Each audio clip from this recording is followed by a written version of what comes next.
Donc bonjour à tous, on se retrouve pour cette nouvelle séance consacrée aux probabilités et on voulait dans cette séance corriger quelques petits exercices, donc en particulier l'exercice qu'il y avait à faire pour aujourd'hui et qui était consacré à le tirage dans n urnes numérotées de 1 à n, donc tirage uniforme équiprobable de n urnes numérotées de 1 à n, d'une boule dans chacune des urnes. Chaque urne, l'urne K, comprenant K numéros de 1 à K. Donc, je vous laisse mettre sur pause pour regarder la correction qui a été proposée par les étudiants.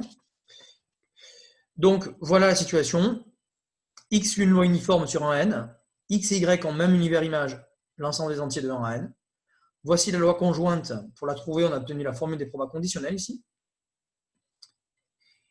Pourquoi on a pensé à la formule des probas conditionnels? Eh bien parce qu'en fait, il y a un arbre sous-jacent que vous avez ici.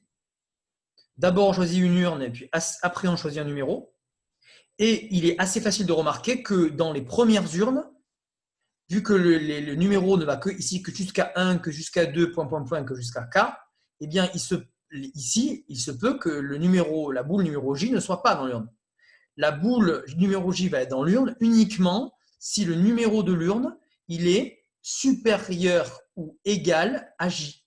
C'est pour ça qu'il y a deux cas à traiter. Si le numéro de l'urne I est supérieur ou égal à J, alors dans ce cas-là, on a 1 sur n fois 1 sur I pour la probabilité de l'intersection. Sinon, c'est 0. Ensuite, formule des lois marginales. La loi marginale est reliée à la loi conjointe par cette relation hyper connue.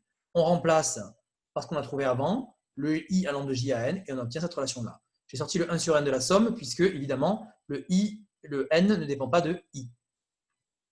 Voilà. Et dernière chose qui a été remarquée, c'est qu'en fait, cette somme-là, et on le démontrera la semaine prochaine dans les séries numériques, elle est équivalente, en plus, lorsque n tend vers plus l'infini à j fixé, au logarithme népérien de n. Donc en fait, on en déduit et on admet que cette probabilité, elle est équivalente lorsque n tend vers plus l'infini à ln de n sur n. Autrement dit, elle croît cette suite à partir d'un certain rang, lorsque n tend vers l'infini, elle croît comme le logarithme népérien de n divisé par n. Donc elle croît, mais je rappelle que ln de n sur n par croissance comparée tend vers 0. Donc pardon, elle ne croît pas, elle décroît puisque ln de n sur n tend vers 0, autant pour moi. Donc ln de n sur n tend vers 0 très lentement, et non, très vite. Et donc, la probabilité va tendre très vite vers 0 lorsque n tend vers plus infini. Alors, si on regarde bien, c'est assez logique. Si on augmente le nombre d'urnes, que la probabilité d'obtenir le numéro J, en fait, tend vers 0. Voilà, interprétation probabiliste du résultat que nous venons d'obtenir. Alors, on continue cette séance en reprenant le cours par compétences d'hier. Nous nous étions arrêtés aux liens, donc aux lois conjointes et aux lois marginales qu'on pouvait retrouver grâce aux lois conjointes. À partir d'un tableau, on peut aisément en fait situer où sont situées les lois conjointes, à savoir dans les cases internes du tableau. Donc la loi conjointe est située dans les cases internes du tableau et les lois marginales sur les bords. Alors, on va commencer à reparler aujourd'hui des lois conditionnelles, des variables conditionnelles, des événements conditionnés. Puisqu'effectivement, jusqu'à présent, on n'a pas eu besoin de représenter des arbres pour traiter nos problèmes de proba. Pourquoi? Parce qu'on a fait du dénombrement. Donc souvent, quand vous faites du dénombrement, ça vous permet de ne pas avoir appel aux probas conditionnels, puisqu'en fait, quand vous faites vos produits de cardinaux, en fait, sans en parler, quand vous faites des produits dans les cardinaux, vous faites des probas conditionnels. Et donc, on vous autorise, lorsque vous faites du bon dénombrement, un petit peu justifié, comme on l'a fait hier, de ne pas invoquer les probas conditionnels. Évidemment, vous aimez les probas conditionnels puisque vous en avez fait beaucoup l'année dernière. Donc, il n'est pas question pour moi de vous dire en fait que du dénombrement. Je dis simplement il y a des exercices qui se prêtent plutôt au dénombrement. Il y a des exercices qui peuvent se prêter plutôt aux probas conditionnels. Donc, c'est pour ça qu'à partir de notre grand C, on va essayer de se rappeler de comment ça fonctionne, à savoir déterminer la loi d'une variable conditionnelle. Il va falloir que je définisse proprement ce que c'est qu'une variable conditionnelle. Voilà la définition. C'est une définition de technique, en fait. C'est à la fois une technique et une définition. Vous pouvez écrire technique si vous souhaitez. Donc, ce qu'on appelle une variable conditionnelle, c'est une variable aléatoire conditionnée par un événement qui est lié à une autre variable aléatoire. Donc, ici, vous avez donc toujours deux variables aléatoires. Je rappelle le contexte. On est dans une situation où on a deux variables aléatoires, d'accord, qui ont deux univers images qui sont spécifiés de la sorte. Deux variables aléatoires sur des univers finis, sur un même univers fini. Donc, voilà où on en est. On définit, donc on se donne un i dans grand I et on suppose que la probabilité de x égale xi est strictement positive. Et bien dans ce cas-là, on définit la loi conditionnelle de y sachant x égale xi. Vous pouvez rajouter des parenthèses si vous voulez ici. Y sachant x égale xi, c'est une nouvelle loi qu'on appelle une loi conditionnelle. Et elle est définie évidemment par la définition des probas conditionnelles, que vous connaissez tous. Souvent, on rajoute des petites parenthèses ou des petits crochets ici pour ne pas s'embrouiller. La probabilité pour tout j de y égale yj sachant x égale xi, on le met souvent plutôt comme ça, plutôt qu'en indice. Vous pouvez le mettre en indice si vous le souhaitez aussi, mais c'est en général moins visible. Donc c'est pour ça qu'on met un sachant avec une ligne verticale. Eh bien, ça vaut le quotient de la proba de x égale xi inter y égale yj. Donc on met souvent des petites parenthèses ici autour de x égale xi et de y égale yj. Parce qu'attention, quand vous lisez, ne croyez pas que ça se lit comme ça. Ça se lit pas comme ça. Xi inter y, ça ne veut rien dire. Donc c'est x égale xi, parenthèse, inter, parenthèse, y égale yj. Divisé par la proba, entre guillemets, du nouvel univers. L'univers dans lequel on se situe à partir de maintenant, c'est l'univers des issues réalisées par x égale xi. Point. Des issues qui réalisent plutôt x égale xi. Avec les notations du dessus, c'est donc PIJ, donc c'est un élément au centre du tableau, divisé par un élément marginal au bord du tableau. Voilà, exemple numéro 19, je vous laisse traiter. On se remet exactement dans le même exemple qu'hier. Donc suivez bien le cours d'hier si vous voulez comprendre. Donc dans une urne qui contient 4 boules blanches, 2 boules noires et 4 boules rouges, on tire 3 boules simultanément et on se pose la question suivante. On n'a pas obtenu de boule blanche, point. Quelle est la probabilité de n'obtenir que des rouges? Donc voilà la solution. Évidemment, on cherche la probabilité de n'obtenir que des rouges, sachant qu'on n'a pas obtenu de boule blanche. Donc c'est la probabilité de ne pas obtenir de boule noire, sachant qu'on n'a pas obtenu de boule blanche. Donc P de y égale 0, sachant x égale 0, on applique la définition, on remplace par les valeurs numériques, on obtient un 5R. On remarque que, attention, ce n'est pas la même question que, exemple 19, le retour de points, quelle est la probabilité de n'obtenir que des boules rouges? S'il n'y a pas la petite phrase de conditionnement avant, ça veut dire qu'on vous demande cette probabilité. Et vous remarquez que cette probabilité, elle vaut 1 en 30e, et elle est strictement plus petite que celle-ci, pour la raison que les événements ne sont pas indépendants.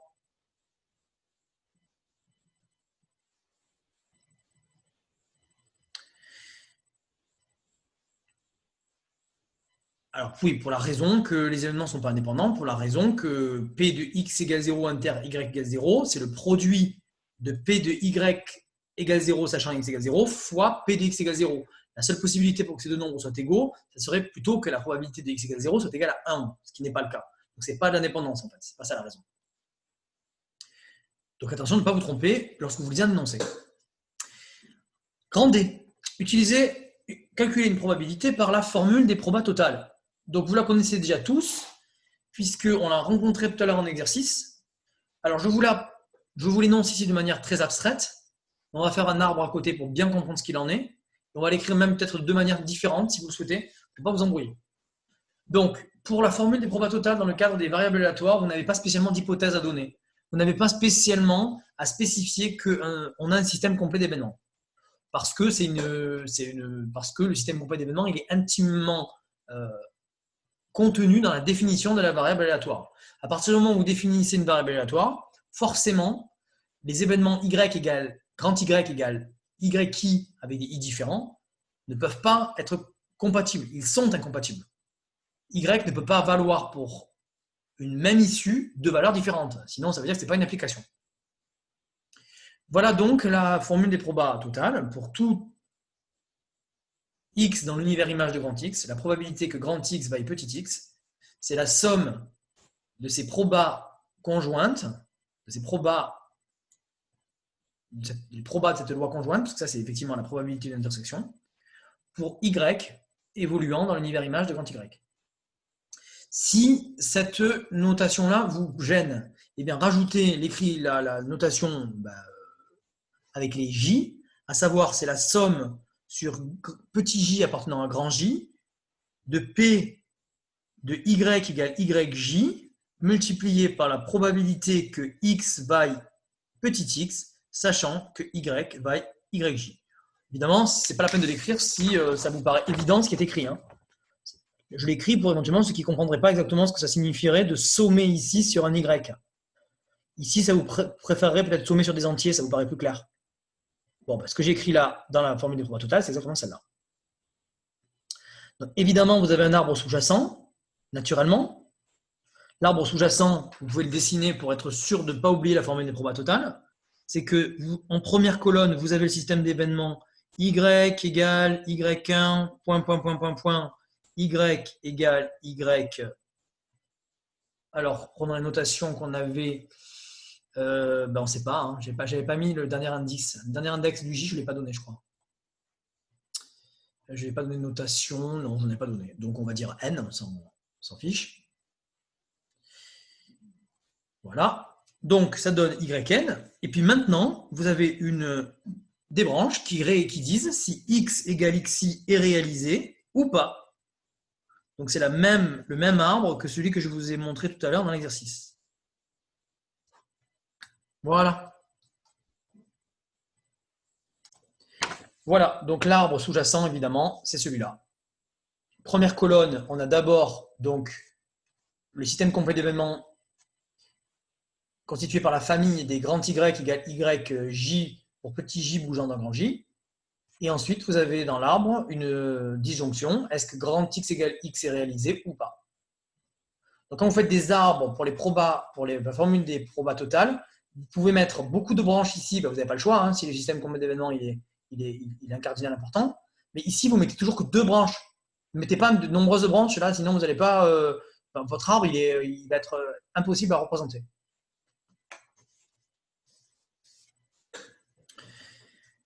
Ok, donc la preuve est évidente, c'est juste une compilation des 2 formules précédentes, formule des probas conditionnelles et formule des lois marginales. Donc je ne donne pas d'exemple, on en fera pas mal en exercice. Ensuite, l'indépendance. Alors on a déjà fait un exercice là-dessus, donc vous êtes déjà prêts. La seule chose, c'est que je vous donne bien la définition en fait, des variables indépendantes. Donc, lorsqu'on vous demande d'étudier l'indépendance de 2 variables aléatoires, eh bien, vous revenez à la définition pour démontrer que 2 variables aléatoires sont indépendantes. Alors, la notation classique, je ne sais pas si vous la connaissez, c'est ce petit T à l'envers, avec 2 barres verticales. Ça veut dire indépendant. Donc, pour démontrer que X et Y sont indépendantes, alors on doit vérifier, comme on a dit tout à l'heure dans l'exercice, on doit vérifier un grand nombre d'égalités. Il faut vérifier toutes les égalités de ce type-là pour tous les I et les J évoluant dans les index possibles des univers images. Ce qui signifie que vous avez quart de I fois quart de J égalité à vérifier. C'est une multiplication, ça. Donc ça peut être laborieux. Si vous connaissez la loi conjointe générale, ça va aller assez vite. Si vous connaissez la loi conjointe et que vous connaissez les lois marginales générales, eh bien vous avez une égalité générale à vérifier. Si vous ne connaissez pas la formule générale, eh bien vous avez de nombreuses égalités à démontrer. Donc je conseille souvent d'en démontrer une, la première en haut à gauche dans le tableau, on va dire, et puis de dire de même, à condition qu'en fait vous ayez une bonne intuition sur l'indépendance. Parce que sinon, si vous n'avez pas d'intuition, vous êtes obligé de tout vérifier. Il se pourrait que pratiquement toutes les égalités soient vérifiées, sauf quelques-unes en bas à droite du tableau. Et dans ce cas-là, il faut aller jusqu'au bout. Alors parfois, quand on n'est pas trop sûr de l'indépendance, on en vérifie quelques-unes au pif, vous voyez? C'est très facile, quoi. On vérifie une en haut à gauche, une en bas à droite, une au milieu. S'il y en a 3 qui sont vraies, ça veut dire qu'à tous les coups, c'est indépendant, vous voyez? Donc souvent, on écrit en rédaction de même pour les autres égalités. Donc, ça, c'est la définition, en fait. Hein. C'est pas un truc, c'est écrit technique, mais ça, c'est la définition. C'est la définition de l'indépendance des variables aléatoires. Donc, on reprend l'exemple numéro 19. Bah, évidemment, immédiatement, regardez le tableau. Évidemment, il n'y a aucune multiplication qui est vraie. Aucune. Alors, le meilleur contre-exemple qu'on puisse donner, c'est celui où il y a les zéros. Dès que vous avez une loi conjointe dans laquelle il y a des zéros, ça veut dire que les variables aléatoires ne sont pas indépendantes. Parce que ça voudrait dire que 0 est égal à ça fois ça. Donc, ça voudrait dire que dans la loi marginale, il y a un 0. Et c'est rarement, enfin, ça peut arriver, hein, mais c'est rarement le cas. Donc voilà, donnez le contre-exemple de votre choix. Exemple 19, le retour. Grand X et grand Y ne sont pas indépendantes, car par exemple, prenez ce que vous voulez. À quoi ressemble un tableau d'indépendance? Vous pouvez le faire si vous le souhaitez, si vous avez compris, ce n'est pas la peine, mais un tableau d'indépendance, il doit toujours ressembler à ça. Vous avez ici, dans cette case-là, vous devez avoir le produit des éléments marginaux, donc celui-ci, multiplié par celui-ci. Si une des cases ne satisfait pas cette relation-là, ça veut dire que vous avez une non-indépendance des lois, on peut dire une dépendance des variables aléatoires. Proposition numéro 11, qui est admise et qui, je pense, est très facile à démontrer. On va faire d'autres démonstrations plus intéressantes tout à l'heure. Si deux variables aléatoires sont indépendantes, alors il est clair que la probabilité d'une intersection de deux événements dont le premier événement est du type x appartient à A, qu'est-ce que ça signifie que ça appartient à A?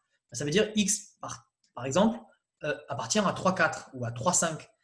Ça veut dire que si grand X compte, par exemple, on disait un nombre d'euros, par exemple, voilà, un gain, vous allez dire la probabilité que le gain appartienne à l'intervalle 5, 6 ou 5, 8 et que le nombre de faces soit entre 12 et 14. Ben voilà. Si vous avez des événements comme ça, eh bien, la probabilité de leur intersection est égale au produit de leur proba, à condition évidemment que les variables soient indépendantes. C'est juste une généralisation de la définition. Ça se démontre avec des petites réunions, c'est très facile. Hein, parce que le x appartient à A, tu peux le décomposer comme une réunion de x égale xi pour les xi bien choisis. Pareil pour grand y. Puis après, tu appliques les lois de distributivité de l'intersection par rapport à la réunion. Tu vas avoir des réunions qui sont toutes disjointes 2 à 2. Et donc, tu vas pouvoir écrire que c'est la somme des probas. Et après, tu reconstitues ta multiplication. Donc, c'est juste technique. Donc, retenez évidemment que si vous avez des variables indépendantes, alors la proba d'une intersection est égale au produit des probas. Il n'y a rien de très neuf là-dedans. Alors, petit exemple pour si vous avez compris le truc. On se donne donc une variable aléatoire grand X qui lui suit une loi uniforme. On se donne une variable grand Y indépendante de X. Et on suppose qu'elle a le même univers image que grand X. Alors, je vous demande de calculer la probabilité que grand X vaille grand Y, que grand X soit strictement plus petit qu'Y, et que grand X soit strictement plus grand qu'Y. Donc, mettez sur pause si vous voulez chercher avant d'avoir la correction. Je vais la donner tout de suite.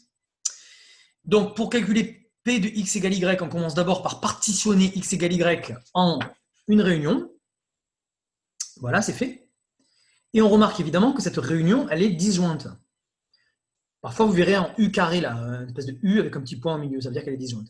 Donc, la réunion étant disjointe, quand on compose par P probabilité, on obtient que la probabilité de la réunion est égale à la somme des probas par incompatibilité des événements. Donc, où vous dites par incompatibilité des événements, on vous dit car la réunion est disjointe. C'est pareil, les deux sont acceptables. Et puis ensuite, évidemment, on voit apparaître la proba d'une intersection, donc on est ravi, parce qu'on va pouvoir utiliser l'indépendance. Et donc, on écrit somme des produits de proba. Maintenant, on remplace par les valeurs numériques, sachant que nous savons que x suit une loi uniforme, donc on est exactement dans la même configuration que dans l'exercice tout à l'heure. Vous savez tous combien vaut P de x égale xi, P de x égale i.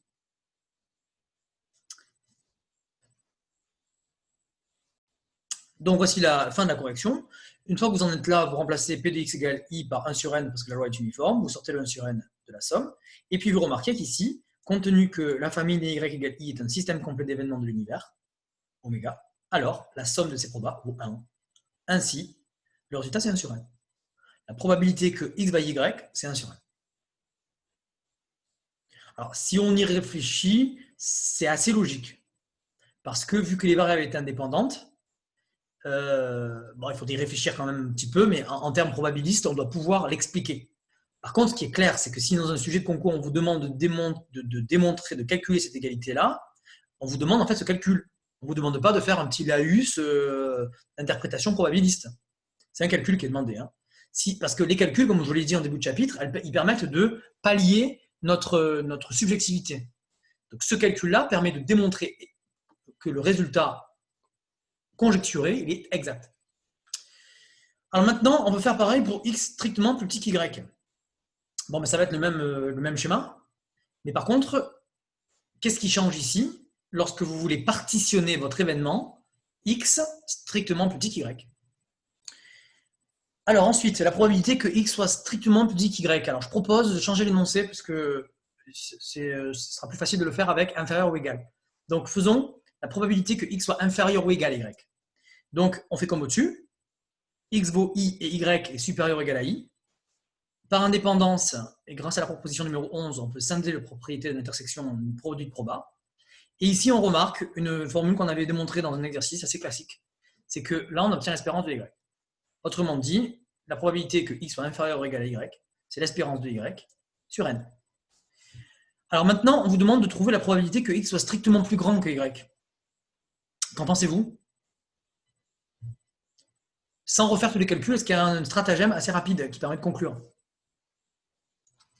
Donc, voilà la correction très simple. Eh bien, évidemment, la probabilité que y soit strictement plus grand que x soit strictement plus grand que y, c'est 1 moins la probabilité de x inférieur ou égal à y. Vous n'avez pas besoin spécialement de le justifier. C'est évident, les événements étant contraires l'un de l'autre. Donc, 1 moins espérance de y sur n. Voilà pour ce petit exercice. Grand F. Alors, grand F, si vous regardez bien, je vais faire exactement comme dans le chapitre de proba.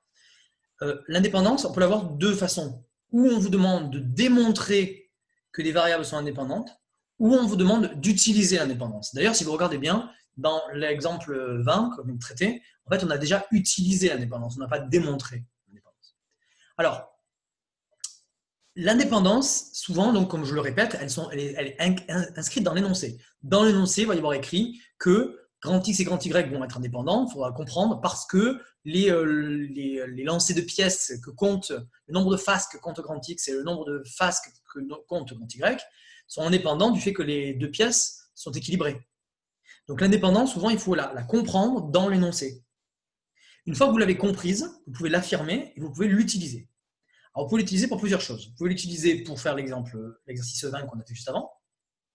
Vous pouvez aussi l'utiliser pour calculer l'espérance d'un produit. Alors ça, c'est assez génial, parce que vous allez voir que l'indépendance, elle permet de renchérir les propriétés algébriques de l'espérance et de la variance. Vous vous rappelez que l'espérance, à ce stade, n'est que linéaire. Que linéaire, c'est déjà pas mal. Hein, mais en tout cas, ce qui est clair, c'est que l'espérance d'un produit, pour l'instant, je ne sais pas spécialement la calculer. Évidemment, les fonctions qui sont linéaires n'ont pas forcément la propriété de pouvoir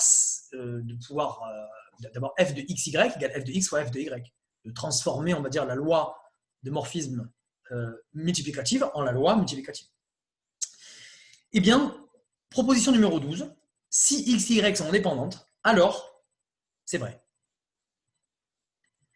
Alors c'est vrai. Et on va voir dans un exemple que la réciproque est fausse.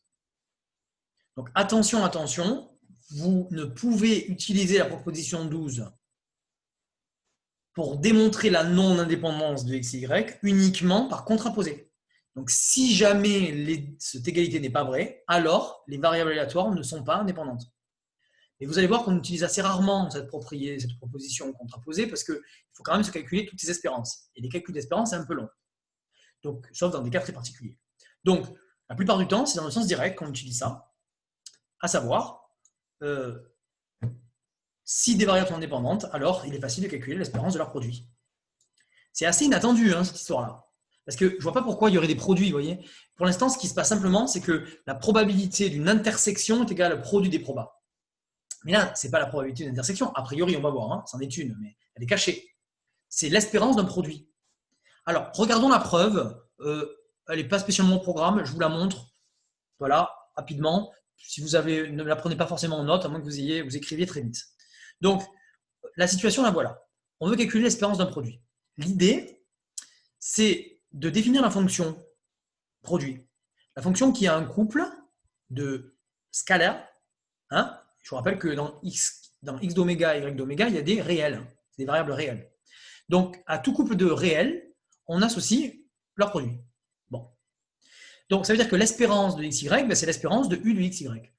Et là, il faut admettre la formule de transfert qu'on avait citée pour une variable. Elle marche pour deux variables. Donc, il faut qu'on l'admette parce que elle se démontre hein, aussi, mais ça, c'est totalement programme par contre.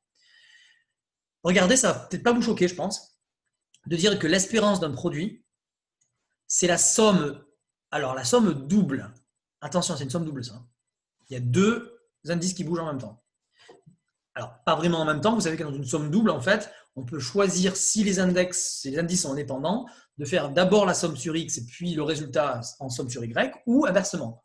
On a dû vous démontrer, ou vous expliquer en début d'année, que les sommes doubles sont commutatives si les indices sont indépendants. Ce qui est le cas ici, d'ailleurs.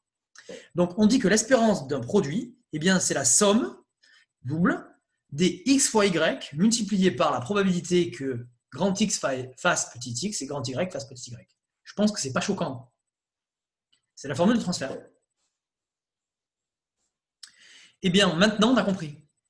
Parce que si on a pensé à utiliser la formule de transfert, on voit apparaître l'intersection de deux événements qui utilisent deux variables indépendantes.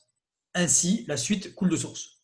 Puisqu'évidemment, on scinde dans deux la probabilité. On utilise ce que j'ai dit avant, à savoir que les indices étant indépendants, on peut écrire la somme double avec une somme interne sur y et une somme externe sur x.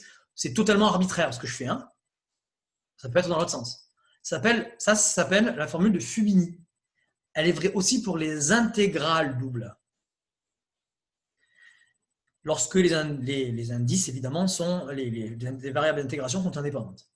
Donc, d'après la formule de Fubini, eh bien, on a donc cette nouvelle formule. Évidemment, maintenant, comme les indices sont indépendants, on peut sortir de la somme sur y tout ce qui ne dépend pas de y. Donc, j'ai sorti le x fois p de x grand x égale x. Et regardez comme c'est joli. Parce qu'évidemment, on se retrouve avec deux sommes identiques, en fait, avec des variables qui sont muettes. Donc, en fait, ça, c'est l'espérance de x et ça, c'est l'espérance de y. Et on a donc démontré ce qu'on voulait. OK? Alors, la réciproque est fausse dans le cas général. Donc, c'est parti. Vous faites l'exemple numéro 21. Donc, ce sont des exemples qui sont abstraits. Je fais exprès de terminer le chapitre par des choses un peu abstraites pour vous faire comprendre que même si vous n'êtes pas des cadors en dénombrement, vous pouvez réussir sans problème un sujet de proba au concours. Parce que souvent, ça vrille en théorique. On ne reste pas sur un sujet entier en faisant des dénombrements. Ce n'est pas le cas. Ce n'est pas ce qu'on teste. Si vous voulez. Donc, voilà la situation. Grand X suit une loi uniforme sur -1, 0, 1. Et grand Y, alors là, il faut que j'explique avec vous, c'est la variable indicatrice de l'événement x égale 0. Alors, une variable indicatrice, c'est une variable de Bernoulli, en fait. C'est une variable qui suit une loi de Bernoulli.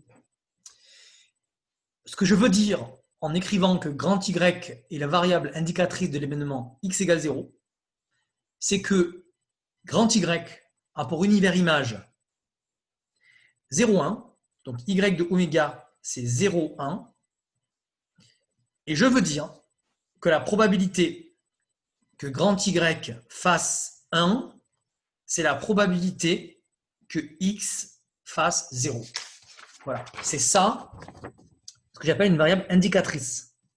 Donc, je vous laisse l'écrire pour bien comprendre ce qu'on attend de vous. Donc voici la correction de l'exercice.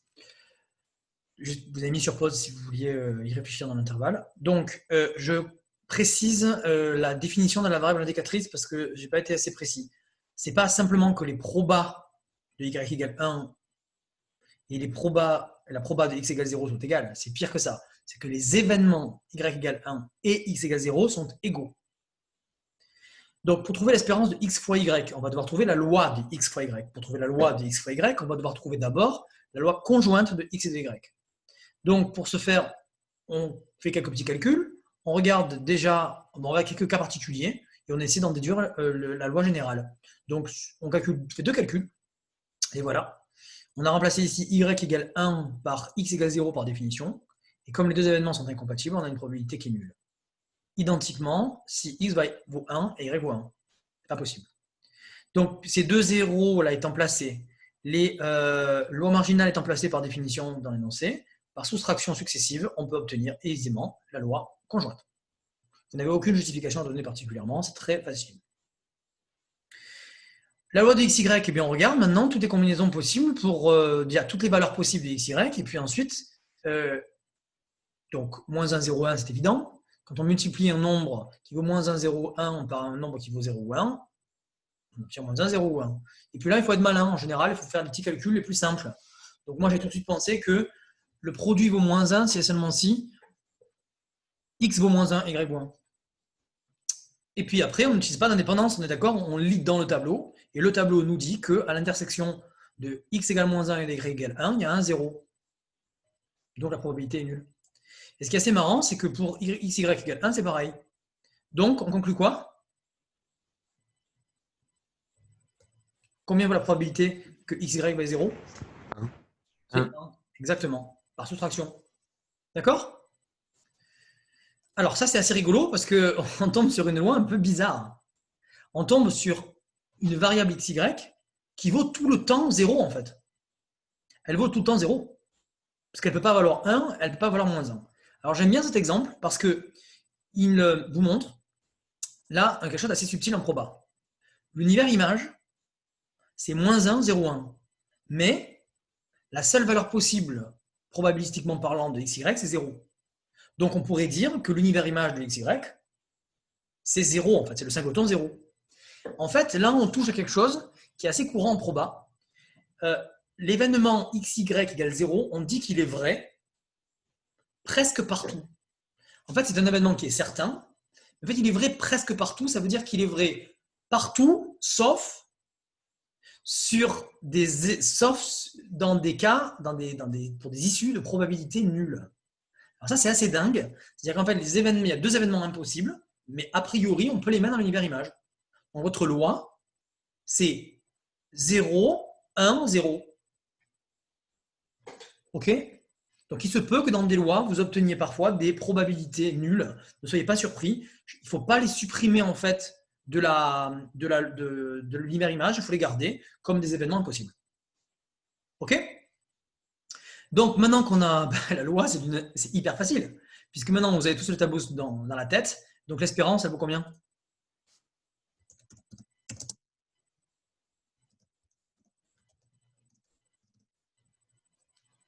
Moins 1 fois combien? 0. 0. Plus 1 fois 0. 0. Plus 0 fois 1. Et ça fait 0. Donc, xy est une variable centrée. Ça se voit si on fait le tableau. Voilà, donc évidemment, l'espérance se calcule très aisément en construisant le tableau de la loi de xy. Et donc, pour terminer, la question numéro 1, évidemment, les espérances de x et de y sont très faciles à trouver. Et effectivement, compte tenu que x est une variable centrée, le calcul de l'espérance de y est totalement facultatif. Vous avez bien l'égalité attendue. Alors maintenant, on va se poser la question de l'indépendance. L'erreur consisterait à penser que comme l'espérance du produit, c'est le produit des espérances, alors on peut en déduire l'indépendance de x et de y. Attention, l'implication est directe, mais n'est pas indirecte. Donc attention de ne pas vous faire avoir là-dessus, c'est très classique. Il faut étudier l'indépendance à la main. Et bien sûr, dans la question numéro 2, il est évident en regardant le tableau qu'on a sous nos yeux que les variables en question ne sont pas indépendantes. Pour ça, vous avez juste une égalité à vérifier, par exemple celle-ci. Et donc, vous pouvez conclure immédiatement sur la non-indépendance. Donc, cet exemple montre que l'implication n'est pas une équivalence. Ensuite, donc, deuxième technique intéressante lorsque deux variables sont indépendantes. Eh bien, de manière assez surprenante, très surprenante même, proposition numéro 13. Lorsque deux variables sont indépendantes, alors la variance de leur somme est égale à la somme de leur variance. Donc c'est assez surprenant parce que ça laisserait entendre que la variance s'approche d'une propriété de linéarité. Alors attention, elle n'est toujours pas linéaire pour la bonne raison que la variance de lambda x, c'est égal à la valeur absolue de lambda fois la variance de x. Donc la fonction v n'est pas linéaire, c'est sûr.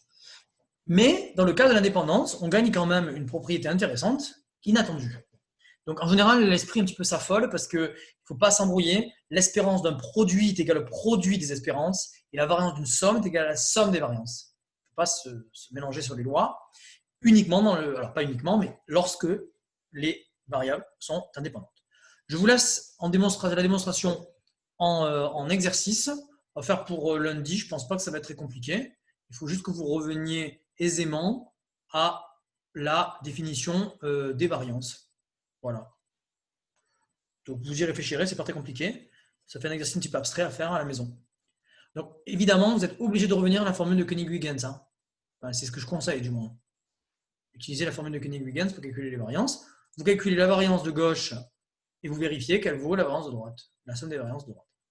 Alors, en termes d'interprétation, je vous rappelle que la variance, c'est un indicateur de dispersion.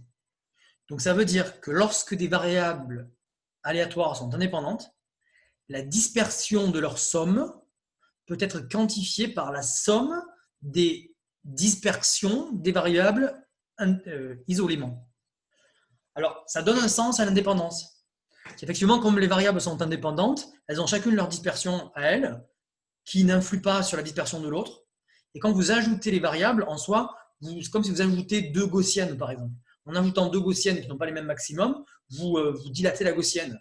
Et bien en fait, la variance, elle gagne quand même ici en crédibilité parce que quand vous ajoutez les variances, c'est comme si vous trouvez la variance de la somme.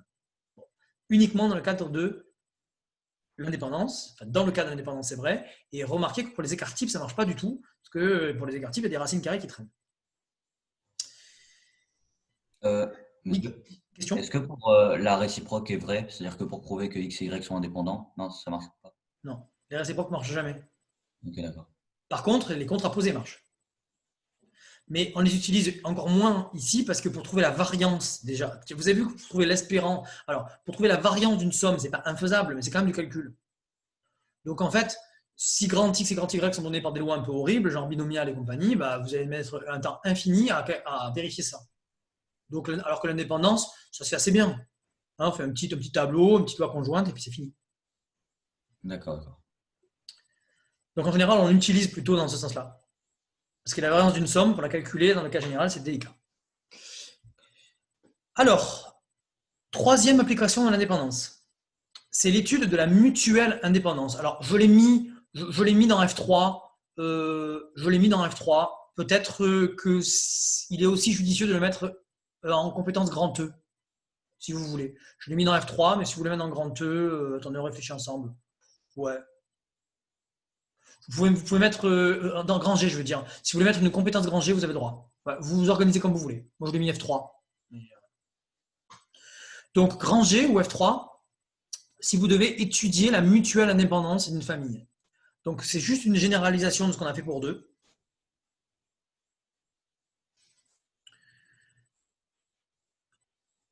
Et la technique, c'est la définition. Donc, là voilà. Pour démontrer que n variables aléatoires sont mutuellement indépendantes, alors il faut qu'elles soient toutes sur le même univers, hein, sinon ça n'a pas de sens de parler d'indépendance. Donc, si n variables aléatoires sont sur le même univers, fini, eh bien on dit qu'elles sont mutuellement indépendantes si toutes les égalités suivantes sont vérifiées. Donc c'est très laborieux, encore plus laborieux que l'indépendance. Pour démontrer la mutuelle indépendance, c'est un calcul important. Comment on fait ? Eh bien, on regarde la probabilité que chacune des variables aléatoires vaille une valeur possible de son univers image, et on regarde, on calcule la probabilité de cette intersection, on démontre que c'est égal au produit des probabilités. Proposition 14, très connue, donc elle est totalement similaire à celle que vous avez vue dans le chapitre de proba. Si des variables aléatoires sont mutuellement indépendantes, alors elles le sont 2 à 2. Parce que la mutuelle indépendance, elle est plus forte que 2 à 2. Elle dit que toutes les variables sont dans n'importe quel sous-ensemble les contenants indépendantes, mutuellement indépendantes. Donc en particulier 2 par 2. La réciproque, par contre, est fausse dans le cas général. Et pour ce faire, je vous propose un petit exemple abstrait, du même type que le précédent. Exemple numéro 22, que je vous laisse chercher. Donc dans l'exemple 22, 2 variables indépendantes qui suivent des lois de Bernoulli, de paramètres 1,5 chacune. Donc pensez que x, y compte, par exemple, le nombre de piles qui tombent lorsqu'on lance 2 pièces indépendantes, de manière indépendante, de manière 2 pièces équilibrées. Et on analyse maintenant donc Z comme étant l'écart absolu entre les 2 variables aléatoires, entre les nombres de piles des 2 pièces. Là, on est en train vraiment de traiter des exemples hyper abstraits, mais si vous faites des probas évoluer plus tard dans votre formation, c'est des probas souvent comme ça que vous allez faire. Les probas de maths, c'est comme ça que ça se présente. Alors, il faut toujours avoir derrière des petits modèles de jeu de façon à comprendre ce qu'on fait. Mais en fait, ce sont des problèmes théoriques là qu'on est en train de traiter. Indépendance 2 à 2, indépendance mutuelle. Donc, on fait les petites lois conjointes. Allez-y. Donc, voilà la correction de cet exercice très facile. Un petit peu long, juste il faut faire des petits calculs. Donc, d'abord, vous regardez la loi conjointe de x et de y. Par indépendance, vous construisez le tableau, vous en déduisez la loi de z par un seul calcul. Et on remarque que par ce calcul-ci, z suit une loi de Bernoulli aussi, de paramètre 1,5, ou bien aussi une loi uniforme sur 0,1, c'est pareil. Donc x, y et z suivent sur toutes les 3 des variables de Bernoulli. Bon, mais on a uniquement x, y indépendantes, donc on voudrait voir si x et z sont indépendantes, c'est la première question, l'indépendance 2 à 2. Bon, eh bien on y va, on regarde quand est-ce que x et y et z valent 0 par exemple, simultanément. Ça impose que y soit nul, z égale 0, équivaut à y égale 0, sachant que x égale 0, virgule, alors z égale 0 équivaut à y égale 0. Les lois conditionnelles sont égales. Moralité, on lit dans le tableau précédemment cette proba, on obtient un quart, et par soustraction successive, on obtient la loi de xz. On voit évidemment une indépendance. De même pour yz, ne le faisons pas. Et par contre, 3 par 3, eh bien, on se rend compte que l'événement de ces trois intersections, enfin, l'intersection de ces 3 événements, est égal à celui-ci. Puisque z égale 0 est superflu dans l'intersection. Comme un quart est différent d'un huitième, évidemment, on obtient une non mutuelle indépendance. Donc, on a bien démontré dans ce cas très particulier, très simple, un petit peu théorique, que la mutuelle indépendance implique le caractère indépendant de 2 à 2, mais surtout, c'est là qu'on vient de démontrer que la réciproque est fausse. Proposition numéro 15, extrêmement classique aussi. Imaginons qu'on ait n variables aléatoires mutuellement indépendantes. Vous pouvez le mettre en exercice, mais je l'ai mis en proposition parce que c'est quelque chose qu'on utilise très très souvent. Donc vous avez n variables mutuellement indépendantes et vous supposez que chacune suit une loi de Bernoulli de même paramètre. Alors, regardons la somme de ces variables aléatoires. Eh bien, la somme des variables aléatoires, il faut la comprendre comment? Il faut la comprendre comme une variable qui compte la somme de tous les succès de tous les schémas de Bernoulli régis par xi. Alors, ce qu'on appelle succès pour x1 n'est pas forcément ce qu'on appelle succès pour x2. Ça compte des succès différents peut-être. Mais en fait, si nous, omniscients que nous sommes, donnons un sens général au succès, soit on appelle succès un événement de succès de x1 ou de x2, ou de xn. En fait, vous faites une réunion du terme des succès. Le succès, c'est un succès de l'une des variables aléatoires. Donc, ça veut dire que sigma de xi, ça compte l'ensemble global des succès de toutes les variables aléatoires. Mais comme elles ont toutes le même paramètre, ben ça veut dire que si vous réfléchissez bien, qu'est-ce qu'on compte? On compte le nombre total de succès lorsqu'on répète successivement n schémas de Bernoulli de même loi de manière indépendante. Pourquoi indépendante? Parce qu'il y a une mutuelle indépendance. Moralité, une somme indépendante de lois de Bernoulli identiques est une loi binomiale. On peut même définir, on pourrait presque définir une loi binomiale comme ça. Hein.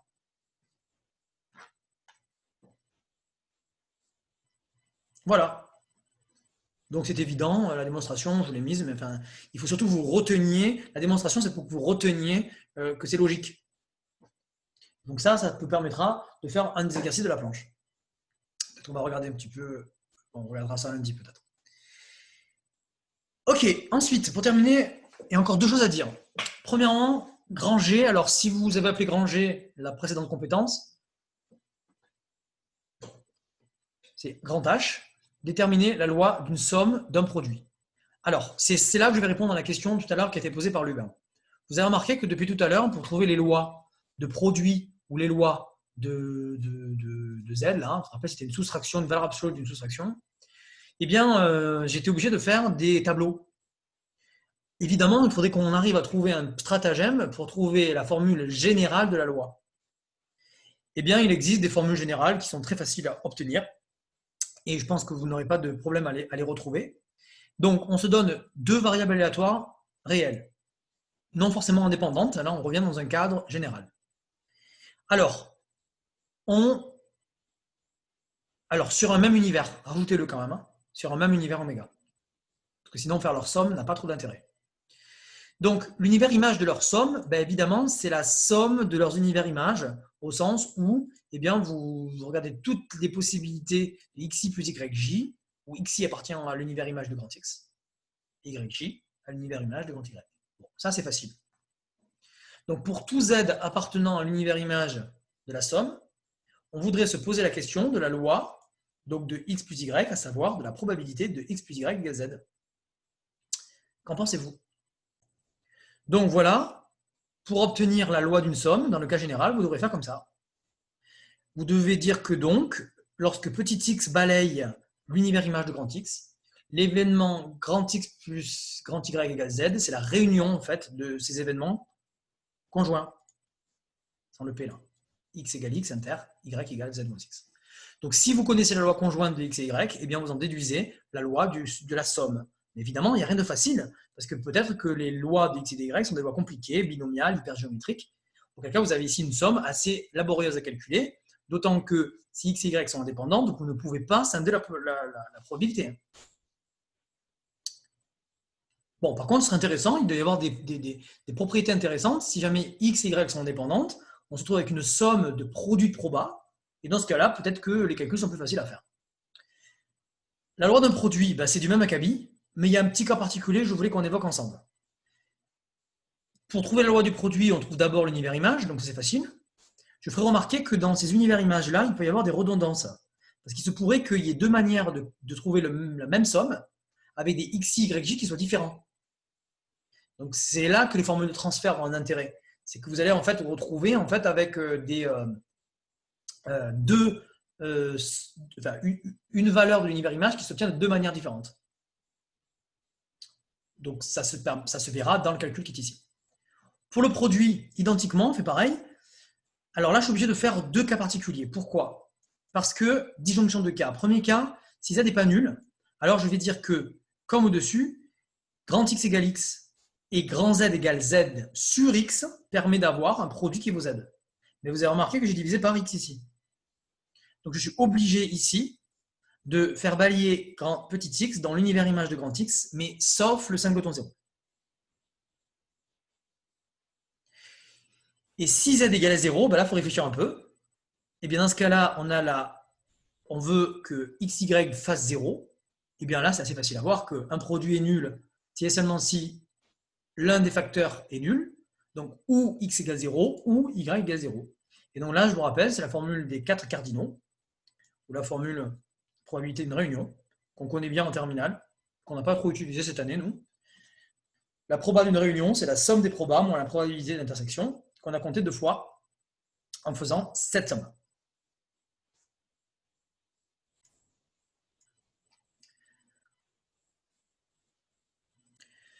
Voilà, on termine ce chapitre par la dernière compétence, grand H. ou en K pour ceux qui avaient mis une compétence de plus. C'est une inégalité très connue, pas très connue chez les matheux évidemment, qui s'appelle l'inégalité de Bien-Aimé-Tchebychev. Donc la rencontre d'un Français et d'un Slave, peut-être russe je pense. Donc vous verrez de nombreuses orthographes de Tchebychev. Vous verrez, parce que évidemment on traduit du cyrillique en latin, donc vous verrez parfois qu'il n'y a pas le T. Parfois vous verrez un I, et parfois vous verrez deux F. Un F ou deux F. Bon, donc c'est le même.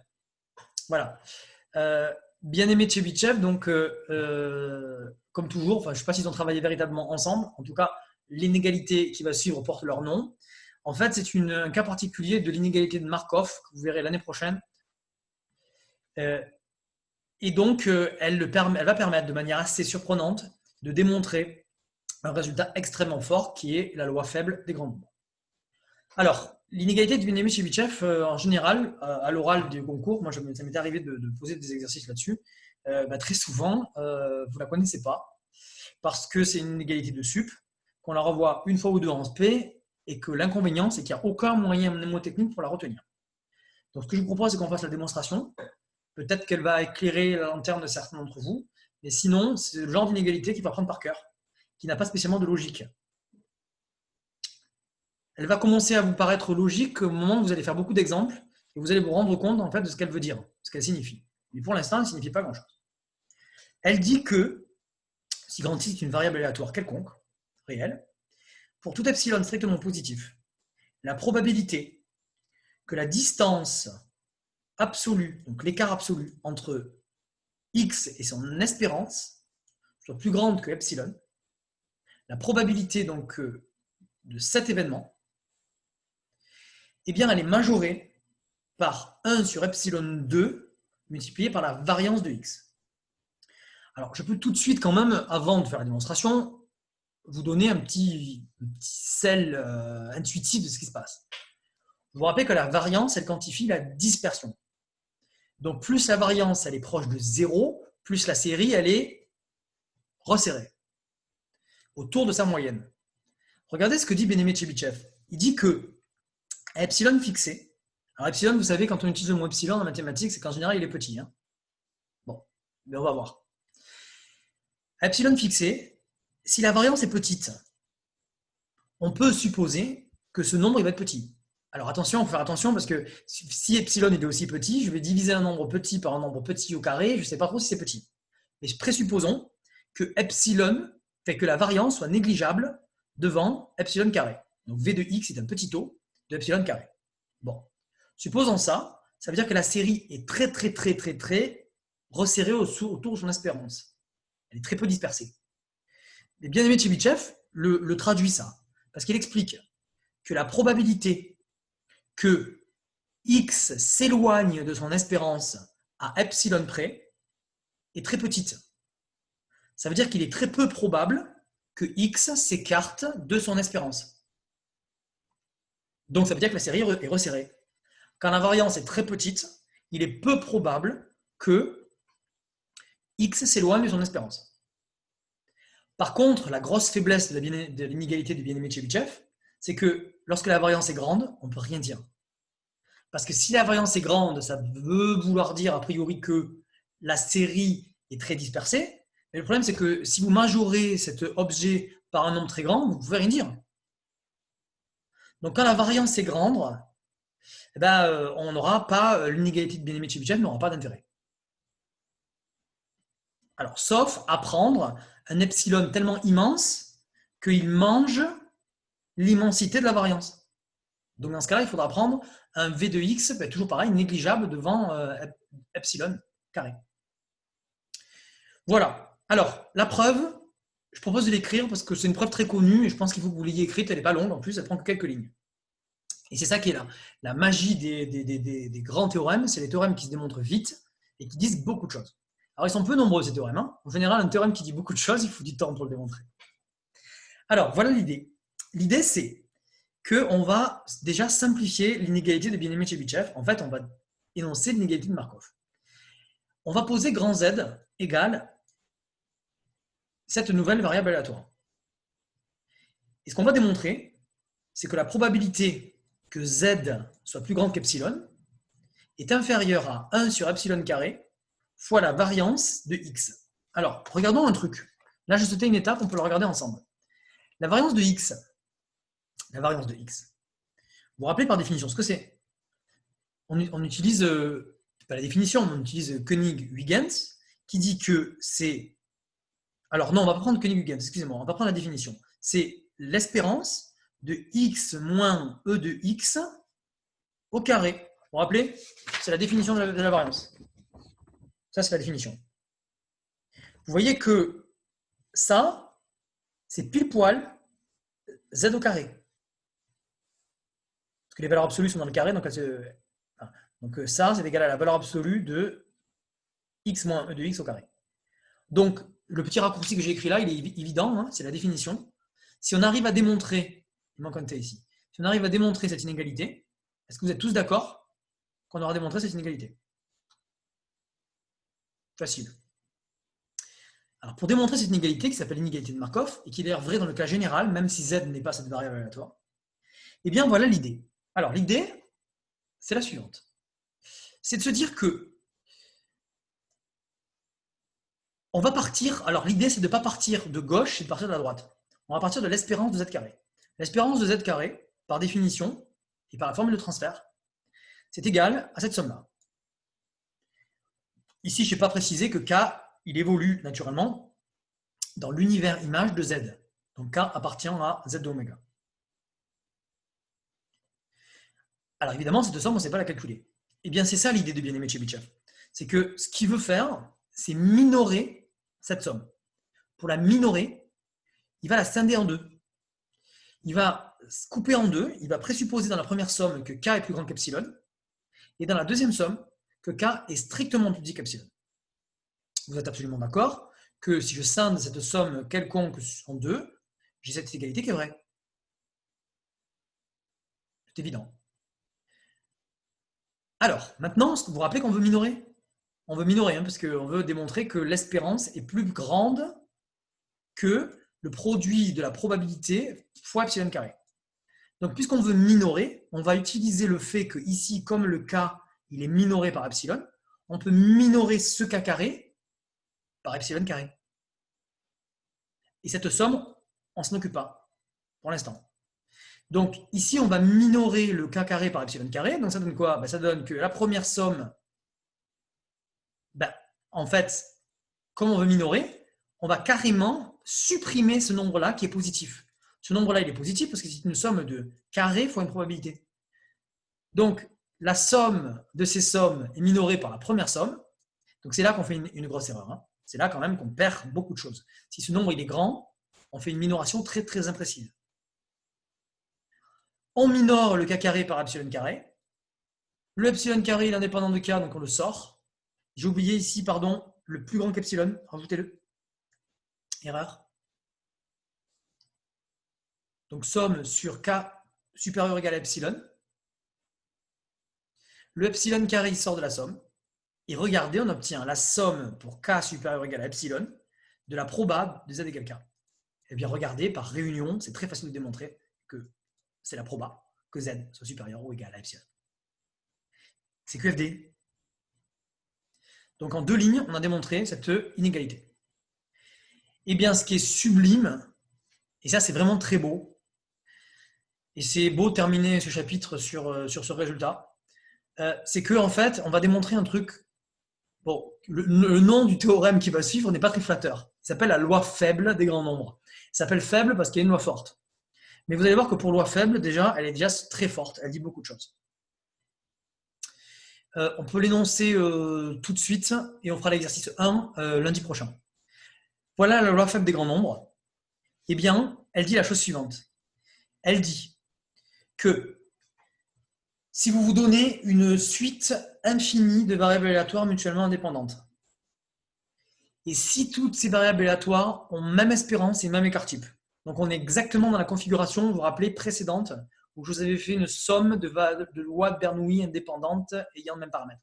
C'est en fait, c'est dans cette situation, souvent, on applique la loi faible des grands nombres. Mais elle est plus générale. Elle dit, donc que si on se donne une famille infinie, potentiellement infinie, de variables aléatoires mutuellement indépendantes, qui ont même espérance et même écart type, alors, si on dénomme par xn bar la moyenne de leur somme, enfin la moyenne de ces variables aléatoires, pardon, la moyenne arithmétique. Donc en fait, si les x4 comptent des succès, c'est le nombre moyen de succès si on répète successivement les expériences de manière indépendante. Eh bien, la loi faible des grands nombres, elle dit la chose suivante. Alors, très abstrait, mais ça veut dire beaucoup de choses. C'est que pour tout epsilon positif, la probabilité que le nombre moyen de succès des xk s'écarte de la moyenne mu, donc espérance mu, de chaque variable aléatoire de O plus epsilon, de au moins epsilon, pardon, eh bien, elle tend vers 0 lorsque n tend vers plus infini. Alors, c'est assez énorme. Si vous réfléchissez bien, si vous pensez par exemple au tirage de pièces ou au tirage de boules, pensons au tirage de pièces. On vous a expliqué depuis que vous êtes tout petit au collège que quand vous lancez 10 fois une pièce, il n'est pas sûr, même si la pièce est équilibrée, que vous tombiez sur 50% de pile, 50% de face. C'est ce qu'on appelle la fluctuation d'échantillonnage. Et on vous a expliqué que plus on joue, plus on répète le schéma de Bernoulli de manière indépendante, plus l'espérance, enfin la moyenne des succès globaux que vous allez calculer se rapproche de 50%. Eh bien, c'est exactement ce que dit la loi faible des grands nombres. Plus on joue, plus on répète, moins il est probable que la moyenne des succès s'écarte de l'espérance attendue de au moins epsilon. Elle est faible, cette loi, parce qu'on ne dit pas exactement la même chose, on dit un petit peu moins que ce qu'on attend. Nous, ce qu'on voudrait entendre, c'est, moi, ce que je veux, c'est que, en moyenne, le nombre de succès tende vers, le nombre moyen de succès tende vers mu. Ce n'est pas ce qu'on dit. On dit qu'il est peu probable que notre moyenne de succès s'éloigne de l'espérance attendue. Donc, il y a de moins en moins de jeux qui sont loin de l'espérance. Voilà ce qu'il faut bien comprendre. Dans la globalité. Voilà, c'est un gros théorème. Voilà. Donc, je termine ce chapitre sur ce truc énorme. La preuve, vous pouvez vous regarder, elle prend 2 lignes. Elle prend une ligne. On peut même l'écrire, il nous reste 2 minutes. Une ligne, la preuve. Alors ça, c'est magnifique. Une loi faible des grands nombres qui se démontre en 3 lignes. C'est quand même superbe. C'est pour ça qu'on la trouve belle, cette loi. C'est que donc, d'après l'inégalité de Benjamin-Tchebyshev, il faut penser appliquer cette inégalité à la moyenne xn bar. J'appelle Sn la somme des xk, comme vous le voyez ici. Je ne sais pas pourquoi je l'appelle Sn d'ailleurs. Et regardez pourquoi la preuve est évidente, c'est que si on applique tout de suite l'inégalité de Benjamin-Tchebyshev, donc ici c'est pas un P, c'est un mu, l'inégalité de Benjamin-Tchebyshev, elle va dire que la probabilité que xn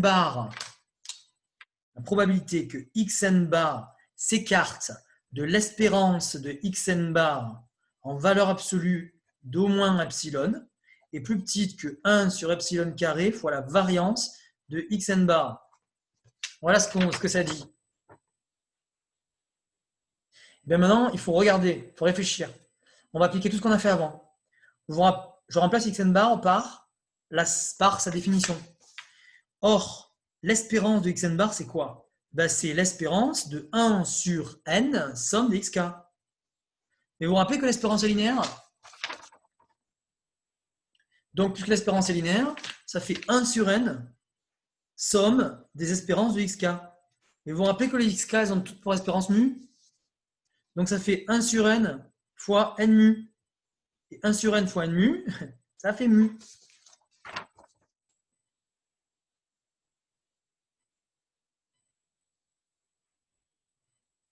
Pour la variance, c'est pareil.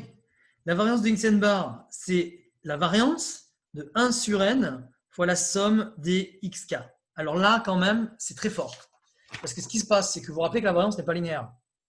Et vous vous rappelez que la variance de lambda fois quelque chose, c'est lambda carré fois cette chose, fois la variance de cette chose. Donc si je sors le 1 sur n de la somme, de la variance, pardon, il devient 1 sur n carré. Donc ça vous donne 1 sur n carré fois la variance de la somme. Et vous vous rappelez tout à l'heure ce que vous avez démontré pour lundi comme exercice, c'est que la variance d'une somme, si les variables sont indépendantes, et youpi c'est le cas, si les variables sont mutuellement indépendantes, la variance d'une somme, c'est la somme des variances.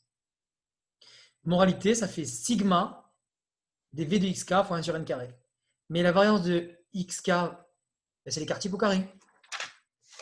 Donc ça vous donne, nouvelle page, que la variance de xn bar, c'est 1 sur n carré sigma des v de xk. Ça fait 1 sur n carré sigma des sigma carré. Alors pardon pour les sigma de sigma, je suis désolé, mais c'est un petit sigma. Souvent pour l'écart type, on l'appelle sigma. Et donc, comme il y en a n, ça fait donc 1 sur n carré fois n sigma carré. Et donc, ça fait sigma carré sur n. Oh, que c'est joli! Oh, que c'est joli! Donc, ma preuve n'est pas très très bonne. Il ne faut pas la regarder. Il ne faut pas regarder celle qui est sur la feuille. Il ne faut pas regarder celle qui est sur l'écran. Il faut regarder celle qui est sur la feuille. Voilà où vous en êtes. Et voilà. Moralité, qu'est-ce qu'on vient de démontrer? On vient de démontrer que la probabilité que xn bar s'écarte de mu à au moins epsilon est plus petite que sigma carré sur n. Et sigma carré sur n, ça tend bien vers 0 lorsque n tend vers plus l'infini. Voilà pour la fin de cette preuve.